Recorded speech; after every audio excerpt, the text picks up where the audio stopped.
நாட்டை பாதுகாக்கும் போது எந்த ஒரு சூழ்நிலையையும் சந்திக்க நமது முப்படைகளும் தயாராக உள்ளன. 79வது சுதந்திர தினத்தை முன்னிட்டு நாட்டு மக்களுக்கு உரையாற்றிய குடியரசுத் தலைவர் திரௌபதி முர்மு பெருமிதம்.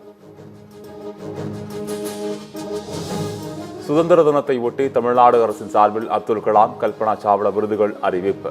இஸ்ரோ தலைவர் நாராயணனுக்கு அப்துல் கலாம் விருது அறிவிப்பு. காஞ்சிபுரம் துளசிமதி முருகேசனுக்கு துணிவு மற்றும் சாகச செயலுக்கான கல்பனா சாவ்லா விருது அறிவிப்பு. நவம்பர் 1, 2 தேதிகளில் நடைபெற இருந்த ஆசிரியர் தகுதி தேர்வு நவம்பர் 15, 16 தேதிகளுக்கு மாற்றம். கல்லூரி திருநாள் அன்று தேர்வு வருவதால் மாற்று தேதி அறிவிக்க வேண்டும் என கோரிக்கை எழுந்த நிலையில் அறிவிப்பு.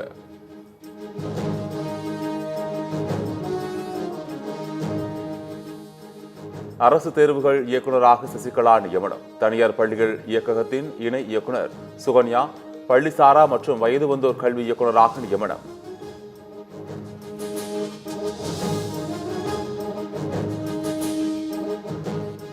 ஆம்னி பேருந்துகளில் கூடுதல் கட்டணம் வசூலித்தால் கடும் நடவடிக்கை எடுக்கப்படும் என தமிழ்நாடு அரசு எச்சரிக்கை. அபராதம் விதித்தும் வாகனங்களை சிறைபிடித்தும் வரி வசூல் செய்ய நடவடிக்கை.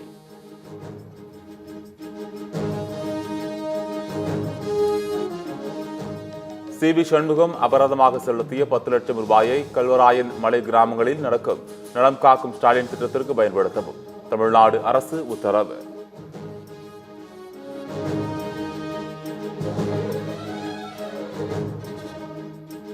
தூய்மை பணியாளர்கள் கைது செய்தது வேதனை அளிக்கிறது என விசிக தலைவர் திருமாவளவன் பேட்டி. NULM திட்டத்தின் அடிப்படையில் தூய்மை பணியாளர்களை பணியமர்த்த வேண்டும் என தமிழ்நாடு அரசுக்கு வேண்டுகோள். NULM என்கிற ஸ்கீம் அடிப்படையிலே பணியில் எடுத்துக்கொண்டு பணி செய்ய அனுமதித்து தேவைப்பட்டால் கூடுதலான தூய்மை பணியாளர்களை அவுட் சோர்சிங் மூலமாக நீங்கள் எடுத்துக்கொள்ள வேண்டும் என்ற கோரிக்கையை வலியுறுத்தி 2000 கோடி ரூபாய் மதிப்பில் 10 ஆண்டு கால பணிய பத்திரங்கள் ஏலம். மும்பை கோட்டை அலுவலகத்தில் வரும் 19ஆம் தேதி இந்திய ரிசர்வ் வங்கியால் ஏலம் நடத்தப்படும் என தமிழ்நாடு அரசு அறிவிப்பு.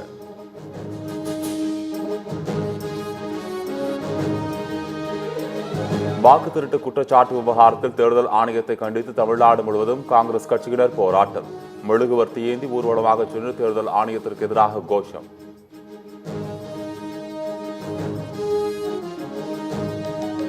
தேர்தல் ஆணையத்தை கண்டித்து சென்னையில் காங்கிரஸ் கட்சியினர் மெழுகுவர்த்தி ஏந்தி போராட்டம். தமிழக காங்கிரஸ் கமிட்டி தலைவர் செல்வ பெருந்தகை உள்ளிட்டோர் பங்கேற்பு.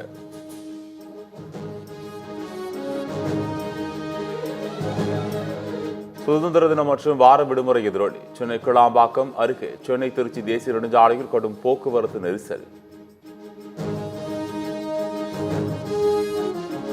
ஆளுநர் மாளிகையில் நாளை நடைபெறும் தேநீர் விருந்தில் முதலமைச்சர் மு.க. ஸ்டாலின் பங்கேற்க மாட்டார்.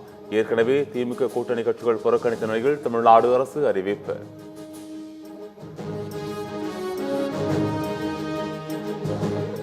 திராவிட முன்னேற்ற கழகம் ஆட்சிக்கு வந்தால் 100 நாள் வேலை திட்டத்தை 150 நாட்களாக மாற்றுவேன் என்று சொன்னார்கள் செய்தார்களா? பிரச்சாரத்தில் அதிமுக பொதுச் செயலாளர் எடப்பாடி பழனிசாமி கேள்வி.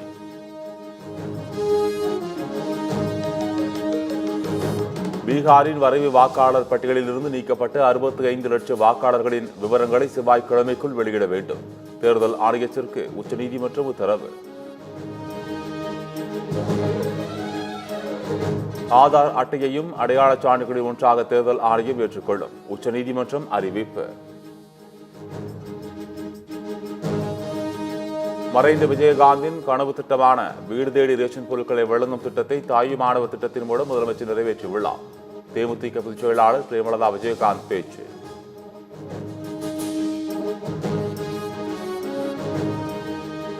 ரசிகரை கொலை செய்த வழக்கில் கன்னட நடிகர் தர்ஷன் கைது. கர்நாடக உயர்நீதிமன்றம் வழங்கிய ஜாமீனை உச்சநீதிமன்றம் ரத்து செய்ததால் நடிகர் தர்ஷன் மற்றும் அவரது தோழி கைது. அமெரிக்க அதிபர் டிரம்புடன் அலாஸ்காவில் நாளை ரஷ்ய அதிபர் புதின் சந்திப்பு நிகழ்வின் போதே புதினை கைது செய்ய திட்டம் என பரவும் தகவலால் சர்வதேச அரசியலில் பரபரப்பு.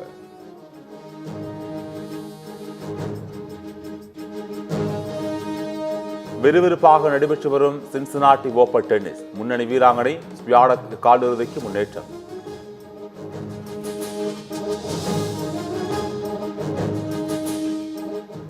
கிழக்கு சீன கடலில் உருவான போடுல் புயல் தைவானில் கரையை கடந்தது. தைவானில் பலத்த சேதம், 400 விமானங்கள் ரத்து.